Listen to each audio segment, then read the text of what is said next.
Hello everyone, welcome to our channel. നമ്മൾ ടെൻസിനെ കുറിച്ചാണ് പഠിച്ചുകൊണ്ടിരുന്നതില്ല ഇംഗ്ലീഷ് ഗ്രാമറിൽ. അപ്പോൾ നിങ്ങൾ ആ ക്ലാസ്സുകളൊക്കെ നന്നായിട്ട് കണ്ടിട്ടുണ്ടാവും ഞാൻ വിചാരിക്കുകയാണ്.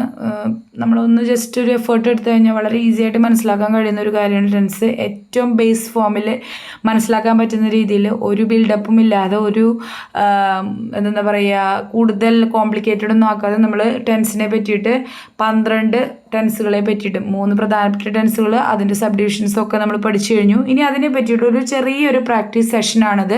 വെറും 10 ക്വസ്റ്റ്യൻ മാത്രമേ ഞാൻ അതിനകത്ത് ഉൾപ്പെടുത്തിയിട്ടുള്ളൂ. അതുകൊണ്ട് തന്നെ എല്ലാ ടെൻസുകളും ഇതിനകത്ത് ഉൾപ്പെടുത്തിയിട്ടില്ല. ചില കൺഫ്യൂഷൻ ഉണ്ടാവാൻ സാധ്യതയുള്ള ചില കാര്യങ്ങളാണ് ഇതിനകത്ത് ഉൾപ്പെടുത്തിയിരിക്കുന്നത്. നമുക്ക് നിങ്ങൾ ആ ക്ലാസ്സുകളൊക്കെ, അതായത് ടെൻസുകളെ കുറിച്ച് പ്രസൻറ്റ് ടെൻസ് മുതൽ ഫ്യൂച്ചർ ടെൻസ് വരെ പഠിപ്പിച്ചത് ആ ക്ലാസ്സുകൾ തീർച്ചയായും കണ്ടതിന് ശേഷം മാത്രം ഈ ക്ലാസ് കാണാം. അതല്ലാന്നുണ്ടെങ്കിൽ ഇതുകൊണ്ട് വലിയ ഉപയോഗമൊന്നുമില്ല. കാരണം നമ്മൾ ഇതിനകത്ത് റാൻഡം ആയിട്ടാണ് എക്സാമ്പിൾസ് എടുത്തിട്ടുള്ളത്, സെൻറ്റൻസുകൾ എടുത്തിട്ടുള്ളത് കേട്ടോ. അതുകൊണ്ട് തന്നെ തീർച്ചയായും ഇവിടെ ഞാൻ അങ്ങനെ ഒരുപാട് എക്സ്പ്ലെയിൻ ചെയ്യുന്നൊന്നും തരില്ല. കാരണം നമ്മൾ വീഡിയോകളിലൊക്കെ ക്ലാസ്സിൽ ഈ ടെൻസുകളെ കുറിച്ച് പഠിപ്പിക്കുമ്പോൾ നല്ല ഡീറ്റെയിൽ ആയിട്ട് എടുത്തിട്ടുണ്ട്.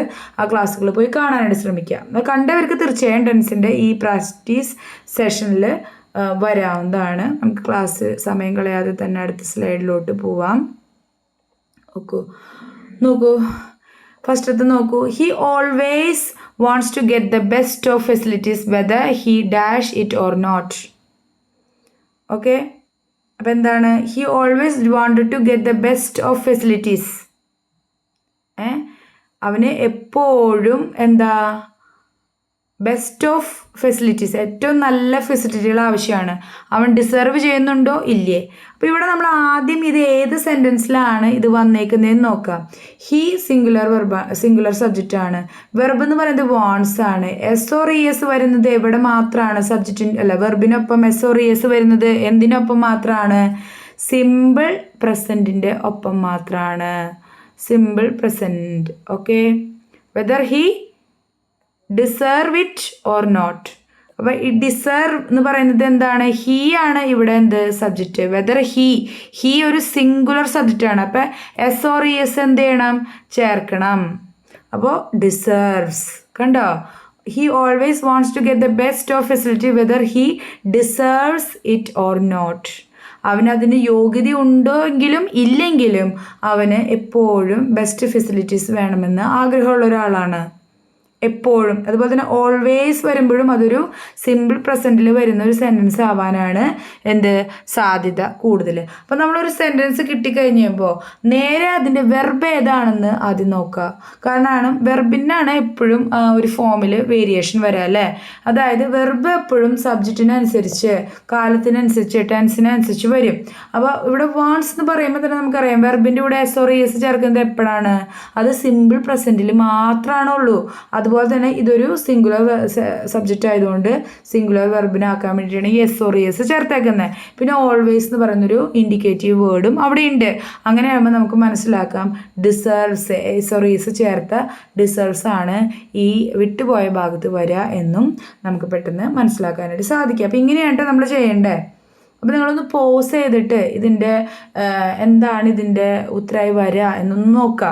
ഞാൻ ചെയ്യുന്നത് ഇങ്ങനെ കണ്ടുകൊണ്ട് വെറുതെ ഇങ്ങനെ കിടക്കുകയല്ല ചെയ്യേണ്ടത്, മറിച്ച് നിങ്ങൾ തന്നെ ഇതൊന്ന് ചെയ്യാനായിട്ട് ശ്രമിക്കുക. ഓക്കെ, നോക്കൂ. Ramu and Rahul dash each other since 2000 മുതൽ രാമുവിനും രാജുവിനും പരസ്പരം അറിയാം, അല്ലെങ്കിൽ അവർക്ക് അങ്ങോട്ടും ഇങ്ങോട്ടും അറിയാം. ഏതാ? രാമു ആൻഡ് രാഹുൽ എന്ന് പറയുമ്പോൾ ഒരിക്കലും ഒരു സിംഗുലർ സബ്ജക്റ്റ് അല്ല, പ്ലൂറലാണ്. സിൻസ് എന്ന് പറയുന്നത് എപ്പോഴാണ് വരിക? അത് പ്രസൻറ്റ് പെർഫെക്റ്റിലാണ് വരിക. നമുക്കതറിയാം അല്ലേ. അപ്പോൾ ഇവിടെ പ്രസൻറ്റ് പെർഫെക്റ്റ് ആവാനേ സാധ്യതയുള്ളൂ. കാരണം ഇവിടെ വേറെ ഒരു ബീൻ പോലെയുള്ള മറ്റൊരു ഓക്സിലറി ഇതൊന്നും കാണാനില്ല. അതുകൊണ്ട് തന്നെ ഇതെന്താവില്ല? പ്രസൻറ്റ് പെർഫെക്റ്റ് കണ്ടിന്യൂസ് ആവില്ല, പ്രസൻറ്റ് പെർഫെക്റ്റ് ആവാനേ സാധ്യതയുള്ളൂ. അപ്പോൾ രാമു ആൻഡ് രാഹുൽ എന്ന് പറയുമ്പോൾ 2 പേരുണ്ട്. അപ്പോൾ ഒരിക്കലും ഹാസ് വരില്ല. അതുപോലെ തന്നെ ഇതൊരു പ്രസൻറ്റ് പെർഫെക്റ്റ് ആണ് എന്ന് നമ്മൾ സ്ഥിരീകരിച്ച് കഴിഞ്ഞ് കഴിഞ്ഞാൽ നമുക്കറിയാം അവിടെ ഓക്സിലറി വെർബായിട്ട് വേറെ വരില്ല, വരില്ല. വേറെ വരുന്നത് പാസ്റ്റ് കണ്ടിന്യൂസിലാണ്. ഓക്കെ. അതുപോലെ തന്നെ വേർ നോൺ വരില്ല, വേർ നോയിങ് എന്നൊക്കെ വരുള്ളൂ. അത് പാസ്റ്റ് കണ്ടിന്യൂസിൽ. വേർ നോൺ വരുന്നത് പാസീവ് വോയിസിലാണ് വരിക, അങ്ങനെ വരുന്നത്. അതായത് സിമ്പിൾ പ്രസൻറ്റിൻ്റെ പാസീവ് വോയിസിലാണ് ഈ വേർ നോൺ എന്ന് പറയുന്നൊരു സംഭവം. അതായത് നമ്മൾ വോയിസ് പഠിക്കുമ്പോൾ കുറച്ചുകൂടി നന്നായിട്ട് പഠിക്കുമല്ലോ. അതുപോലെ തന്നെ ആർ നോൺ എന്ന് പറയുന്നത്, ആർ എന്ന് പറയുന്നത് ഒരു പ്രസൻറ്റ് ടെൻസിൻ്റെ ഓക്സിലറി വെർബാണ്. എന്നാൽ നോൺ എന്ന് പറയുന്നത് V3 ഫോമാണ്. അങ്ങനെ കോമ്പിനേഷൻ, അതായത് ഒരു ആർ പ്ലസ് V3 കോമ്പിനേഷൻ വരുന്നത് സിമ്പിൾ പ്രസൻറ്റിൻ്റെ വോയിസിലാണ്. അപ്പോൾ നിങ്ങൾ മനസ്സിലാക്കേണ്ടത് പ്രസൻറ്റ് പെർഫെക്റ്റിൽ ഒരിക്കലും എന്ത് വരില്ല, ഈ ആർ നോൺ വേർ നോൺ ഒന്നും വരില്ല. അതുപോലെ ഹാസ് എന്ന് പറയുന്ന സംഭവം വരില്ല. കാരണം എന്തുകൊണ്ടാണ്, ഇത് പ്ലൂരലാണ്, സബ്ജക്റ്റ് പ്ലൂരലാണ്, രാമു ആൻഡ് രാഹുൽ എന്ന് രണ്ടുപേരുണ്ട്. അതുകൊണ്ട് തന്നെ ഹാവ് നോൺ എന്ന് പറയുന്നതാണ് എന്ത് ശരിയായിട്ടുള്ള ഉത്തരം. എത്ര പേർക്ക് ശരിയായി എന്നുള്ളത് കമൻറ്റ് ബോക്സിൽ ഇടാം കേട്ടോ. നിങ്ങളുടെ എത്ര എണ്ണം ശരിയായി എന്നുള്ളത് കമൻറ്റ് ബോക്സിലിടാം. പോസ് ചെയ്യുക, എന്നിട്ട് ഉത്തരം സ്വയം കണ്ടുപിടിക്കുക, അതിൻ്റെ ശരിയാണെന്ന് നോക്കുക. In summer we usually dash to Ooty. ഇവിടെ കാണുമ്പോൾ തന്നെ നമുക്കറിയാം യൂഷ്വലി എന്ന് പറയുന്നത് സ്ഥിരം ചെയ്യുന്ന ഒരു കാര്യത്തെ ഇൻഡിക്കേറ്റ് ചെയ്യാനായിട്ട് ഉപയോഗിക്കുന്ന വാക്കാണ് അല്ലേ. വി എന്ന് പറയുന്നത് ഒരു പ്ലൂരൽ സബ്ജക്റ്റാണ്. അപ്പം എന്തേലും ഗോ എന്നേ വരുള്ളൂ, ഗോസ് എന്ന് വരില്ല. ഇവിടെ ഹി എന്നോ അല്ലെങ്കിൽ ഷീ എന്നോ അല്ലെങ്കിൽ ഏതെങ്കിലും ഒരു സിംഗുലർ സബ്ജക്റ്റ് വന്നിരുന്നെങ്കിൽ എന്താ ഗോസ് വന്നേനെ. എന്നാൽ വി എന്നായതുകൊണ്ട് ഇവിടെ ഗോ എന്നാണ്. ഹാവ് ഗോൺ എന്ന് പറയുന്നത് എന്താണ്, പോയിട്ടുണ്ട് എന്ന് കാണിക്കാൻ വേണ്ടിയിട്ടുണ്ട്. ഹാഡ് ഗോൺ എന്ന് വെച്ചിട്ടുണ്ടെങ്കിൽ പോയിട്ടുണ്ടായിരുന്നു എന്നുള്ളതാണ്. എന്നാൽ എല്ലാ സമ്മറിലും ഞങ്ങൾ സാധാരണ ഊട്ടിയിലേക്ക് പോകുന്നു എന്ന് കാണിക്കുന്നത് എന്താണ്, ഗോ എന്ന വെർബാണ്. ഓക്കെ, എത്ര പേർക്ക് ശരിയായെന്ന് കമൻറ്റ് ബോക്സിൽ ഇടാൻ മറക്കരുത്. ഇനി നമുക്ക് നാലാമത്തെ നോക്കാം. അപ്പം നിങ്ങൾ സിമ്പിൾ പ്രസൻ്റ് ആണ് ഏറ്റവും കോംപ്ലിക്കേറ്റഡ് ആയിട്ടുള്ള, എൻ്റെ ഒരു അഭിപ്രായത്തിൽ ഏറ്റവും കോംപ്ലിക്കേറ്റഡ് ആയിട്ടുള്ള ഒരു ടെൻസ് എന്ന് പറയുന്നത്. അത് നന്നായിട്ട് പോയി പഠിക്കുക. അതുപോലെ തന്നെ പാസ്റ്റ് പെർഫെക്റ്റ് ഒക്കെ ഇതുപോലെ ഈ ഓക്സിലറി വെർബ് അങ്ങോട്ടും ഇങ്ങോട്ടും മാറിപ്പോയൊക്കെ കഴിഞ്ഞ് കഴിഞ്ഞാൽ കൺഫ്യൂഷൻ ഉണ്ടാവാൻ സാധ്യതയുള്ളതാണ്. അപ്പോൾ ആ ക്ലാസ്സുകളൊക്കെ നല്ല തറവായിട്ടിരുന്ന് കാണുക, നമ്മൾ പറയുന്ന പോയിന്റുകളൊക്കെ എഴുതിയെടുക്കുക. എവിടെയെങ്കിലും സെൻറ്റൻസൊക്കെ കാണുമ്പോൾ ഇത് ഏത് ടെൻസ് ആണെന്നൊന്ന് മനസ്സിലാക്കാനായിട്ട് ശ്രമിക്കുക. ഇതൊക്കെയാണ് ഇതിൻ്റെ ഒന്ന് തറവാക്കാനായിട്ടുള്ള, ഇതൊന്ന് മനസ്സിൽ ശരിക്കും ഇരുത്തം വരാനായിട്ടുള്ളൊരു പ്രാക്ടീസുകൾ കേട്ടോ. ഇനി I dash working on this project, ഇവിടെ വിട്ട് പോയിട്ടുണ്ട്, പ്രൊജക്റ്റ് സിൻസ് ലാസ്റ്റ് വീക്ക്. അപ്പോൾ നോക്കൂ, ഈ ഒന്ന് പോസ് ചെയ്തിട്ട് ഉത്തരം കണ്ടുപിടിക്കാനായിട്ട് ശ്രമിക്കുക. I dash working on this project since lab. ഇവിടെ സിൻസ് വന്നിട്ടുണ്ട്, എന്നാൽ വെർബ് നോക്കൂ ING ഫോമാണ്. ഈ സിൻസ് വരെയും ING ഫോം വരുന്നത് എവിടെയാണ്, പ്രസൻറ്റ് പെർഫെക്റ്റ് കണ്ടിന്യൂസിലാണ് എന്ത് വരിക, ഈ ING ഫോമും വരും, അതുപോലെ തന്നെ സിൻസ്. ഞാൻ ഈ വർക്കിൽ കഴിഞ്ഞൊരു ലാസ്റ്റ് വീക്ക് മുതൽ അല്ലെങ്കിൽ കഴിഞ്ഞ ലാസ്റ്റ് വീക്കായിട്ട് ഈ ഒരു വർക്കിൽ ഇരിപ്പുണ്ടായിരുന്നു. അപ്പം ഇപ്പോഴും ഇരിക്കുന്നുണ്ട്, ആ വർക്കിൽ തന്നെയാണ് ഞാൻ കഴിഞ്ഞ ആഴ്ച മുതലും ഇപ്പോഴും ഇരിക്കുന്നത് എന്നുള്ള അർത്ഥമാണ് അല്ലേ. അപ്പോൾ ആം വരില്ല, വാസ് വരില്ല, ഐ ആയതുകൊണ്ട് എന്താണ്, ഹാസും വരില്ല. ഇവിടെ ഹാവ് ബീൻ എന്നുള്ള ഉത്തരമാണ് വരിക, have been. Okay, I have been working on this project since last week. അപ്പോൾ വെർബ് കണ്ടുപിടിച്ച് അതിൻ്റെ ഫോം മനസ്സിലാക്കി കഴിഞ്ഞാൽ തന്നെ എന്ത് ചെയ്യാം, നമുക്ക് ഏത് ടെൻസാണ് അതെന്ന് മനസ്സിലാക്കാൻ പറ്റും. അതിനുശേഷം ഇതുപോലെ ഇൻഡിക്കേറ്റീവ് വേർഡ്സ് ഉണ്ടെങ്കിൽ അത് വെച്ച് ഒരു സംശയമില്ലാതെ നമുക്ക് കണ്ടുപിടിക്കാനും ഒരു തെറ്റുമില്ലാതെ അവിടെ വിട്ടുപോയിരിക്കുന്ന ഭാഗം എന്താണെന്ന് കണ്ടുപിടിക്കാനൊക്കെ നമുക്ക് മനസ്സിലാവും. ഇതുപോലെ ഡയറക്റ്റായിട്ട് ചിലപ്പോൾ ചോദ്യങ്ങളൊന്നും വരില്ല കേട്ടോ, പക്ഷെ ടെൻസ് മനസ്സിലാക്കാനായിട്ട് ഇത് നല്ല പ്രാക്ടീസാണ്, ഈ വിട്ടുപോയ ഓക്സിലറി വെർബും വെർബൊക്കെ കണ്ടുപിടിക്കുക എന്നുള്ളത്. കാരണം നമുക്ക് ഇനി വോയിസ് പഠിക്കുമ്പോൾ, റിപ്പോർട്ട് സ്പീച്ചൊക്കെ പഠിക്കുമ്പോൾ, ഇഫ് ക്ലോസ് പഠിക്കുമ്പോൾ ഒക്കെ നമുക്ക് ടെൻസ് അറിഞ്ഞിരിക്കുക എന്നുള്ളത് ഇമ്പോർട്ടൻറ്റ്. ടെൻസ് അല്ലെങ്കിൽ വെർബിൻ്റെ ഫോം അറിഞ്ഞിരിക്കുക എന്നുള്ളത് ഇമ്പോർട്ടൻ്റ് ആണ്.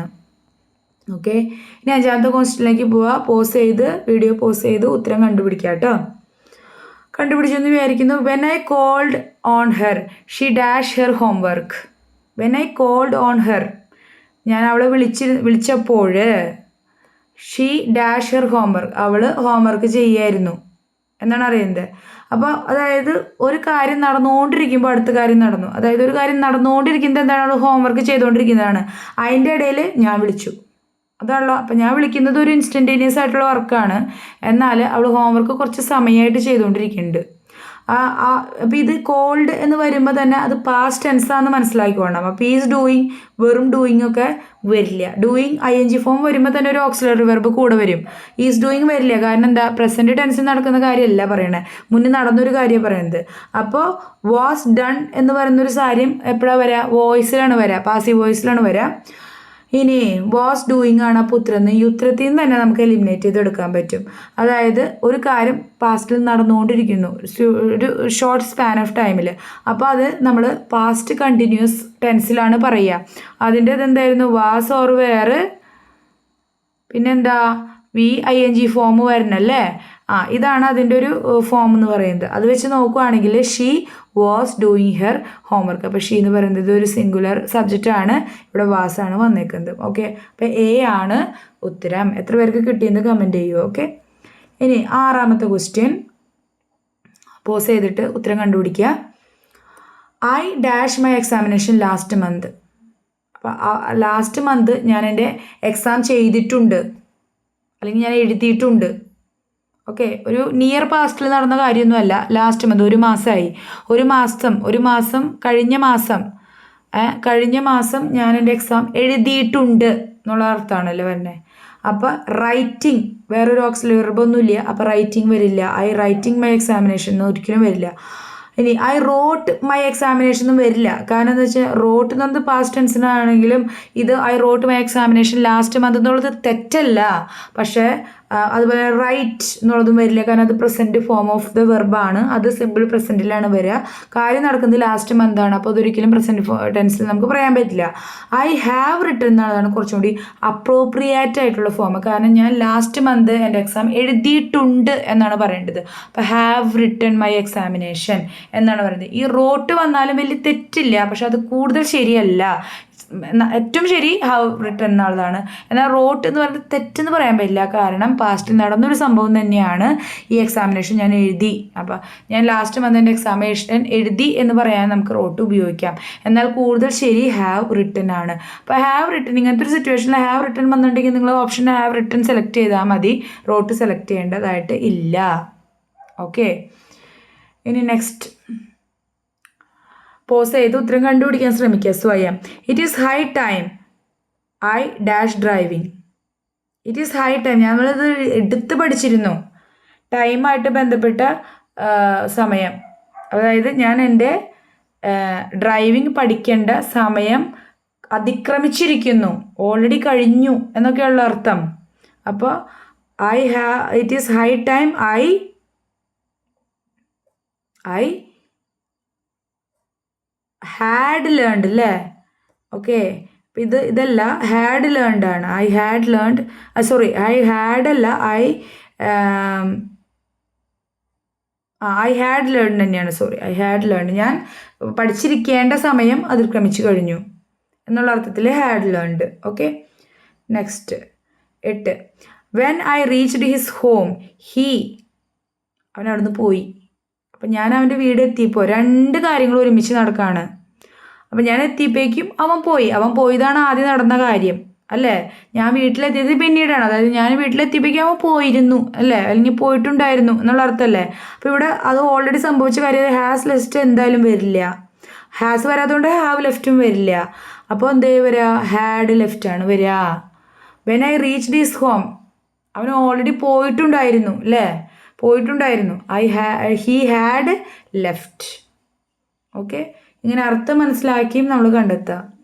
ഇനി 9ാമത്തെ പോസ് ചെയ്ത് കണ്ടെത്തുക ഉത്തരം ഏതാണെന്ന്. We dash everything ready for all of them before they arrived. Long before, ഇവിടെ ഒരു ഗ്യാപ്പ് ഉണ്ടാവണം. Them long before they arrived, അവർ വരുന്നതിന് കുറേ നേരം മുന്നേ തന്നെ നമ്മൾ അവർക്ക് വേണ്ടിയിട്ടുള്ള എല്ലാ കാര്യങ്ങളും റെഡിയാക്കി വെച്ചിട്ടുണ്ട്. We dash everything ready for all of them long before they arrived. അപ്പോൾ എന്താ, ഞങ്ങൾ ഓൾറെഡി റെഡിയാക്കി വെച്ചിട്ടുണ്ട് എന്നാണല്ലോ വരണ്ടേ അല്ലേ. അപ്പോൾ ഗോട്ട് വരില്ല, ഗെറ്റ് വരില്ല, ഹാവ് ഗോട്ട് വരില്ല, പ്രസൻറ്റ് ടെൻസിൽ ഒന്നും വരില്ല അവിടെ അല്ലേ? പിന്നെ അപ്പം എന്താ വരിക? Had got. Okay, we had got everything ready for all of them long before they arrived. അവർ എത്തുന്നതിന് മുന്നേ തന്നെ ചെയ്തിട്ടുണ്ട് എന്നുള്ള അർത്ഥത്തിലാണ്. അറേഞ്ച് ചെയ്തിട്ടുണ്ട്, റെഡിയാക്കി വെച്ചിട്ടുണ്ട് എന്നുള്ള അർത്ഥത്തിലാണ്. അപ്പം ഹാഡ് ഗോട്ട് ആണ് കൂടുതൽ അപ്രോപ്രിയേറ്റ് ആയിട്ട് വരിക. എന്തായാലും ഹാവ് ഗോട്ടും ഗെറ്റും ഒന്നും എന്തായാലും വരില്ല. ഇനി 10ാമത്തെ ക്വസ്റ്റ്യൻ, ലാസ്റ്റത്തെ ക്വസ്റ്റ്യൻ. അപ്പോൾ തീർച്ചയായും നിങ്ങൾ പോസ് ചെയ്ത് ഉത്തരം കണ്ടുപിടിക്കുക സ്വയം. നോക്കൂ, I know he dash a lot of books on how to improve English. അപ്പോൾ ഇംഗ്ലീഷ് എങ്ങനെ ഇമ്പ്രൂവ് ചെയ്യണമെന്ന് ഉദ്ദേശിച്ചിട്ടുള്ള അതിനെ സഹായിക്കുന്ന കുറേ ബുക്കുകൾ അവൻ്റെ ഉണ്ടെന്ന് എനിക്കറിയാം. എന്താ? ഐ നോ ഹി ഹാസ് അല്ലേ? ഹാവ് ബീനൊന്നും വരില്ല, ഹാസ് ബീൻ വരില്ല എന്ന് നിങ്ങൾക്കറിയാം. ഹാവിങ്, ഹി ഈസ് ഹാവിങ് എന്ന് പറഞ്ഞു കഴിഞ്ഞാൽ നമുക്ക് മനസ്സിലാക്കാം. പക്ഷേ ഹാസ് ആണ്, അവൻ്റെ ഉണ്ട് എന്നുള്ള അർത്ഥത്തിൽ. ഓക്കെ, ഈ he has a lot of books എന്ന് പറയുമ്പോൾ അതിൻ്റെ ടെൻസ് ഏതാണ്? അത് സിമ്പിൾ പ്രസൻ്റ് ആണ്. ഇവിടെ ഹാസ് എന്ന് പറയുന്നത് ഒരു മെയിൻ വെർബായിട്ടാണ് ആക്ട് ചെയ്യുന്നത്, ഒരു ഓക്സിലറി വെർബല്ല. I know he has a lot of books on how to improve English. English എങ്ങനെ ഇമ്പ്രൂവ് ചെയ്യാം എന്നതിനെ സംബന്ധിച്ചുള്ള ഒരുപാട് പുസ്തകം അവൻ്റെ കയ്യിലുണ്ടെന്ന് എനിക്കറിയാം. അപ്പോൾ അത് അവൻ്റെ കയ്യിൽ ഓൾറെഡി ഉള്ള കാര്യമാണല്ലോ. അതുകൊണ്ടാണ് he has a lot of books. ഈ ഹാസ് വന്നിട്ട് വേറൊരു ഓക്സിലറി വെർബോ അല്ലെങ്കിൽ V3 ഒന്നും വന്നില്ലെങ്കിൽ അതിൻ്റെ അർത്ഥം എന്താണ്? അത് സിമ്പിൾ പ്രസൻറ്റിലുള്ള സെൻറ്റൻസ് ആണ്. ഓക്കെ, അപ്പോൾ നിങ്ങൾ കുറച്ചും കൂടി ടെൻസൊക്കെ നല്ല കാര്യമായിട്ട് ഇതുവരെ പഠിക്കാത്തവരൊക്കെ പഠിക്കുക. നമ്മുടെ ക്ലാസ്സുകൾ അവൈലബിൾ ആണ്. ഒരു പ്ലേലിസ്റ്റിൻ്റെ ലിങ്ക് ഈ വീഡിയോൻ്റെ ഡിസ്ക്രിപ്ഷൻ ബോക്സിലുണ്ട്. ഇംഗ്ലീഷ് ഗ്രാമറിൻ്റെ ഫുൾ വീഡിയോസ് നിങ്ങൾക്ക് അതിനകത്ത് ആക്സസ് ചെയ്യാനായിട്ട് പറ്റും. അപ്പോൾ നമ്മുടെ ചാനൽ തുടർന്ന് വരുന്നതെല്ലാം കിട്ടുന്നതിന് വേണ്ടിയിട്ട് സബ്സ്ക്രൈബ് ചെയ്യുക. എന്തെങ്കിലും സജഷൻസോ അല്ലെങ്കിൽ സംശയങ്ങളോ ഒക്കെ ഉണ്ടെന്നുണ്ടെങ്കിൽ കമൻറ്റ് ബോക്സിൽ ഇടാവുന്നതാണ് കേട്ടോ. അപ്പോൾ നമ്മുടെ ക്ലാസ് കണ്ടതിന് ഒത്തിരി നന്ദി. അടുത്ത ക്ലാസ്സിൽ കാണാം. Thank you. ബൈ.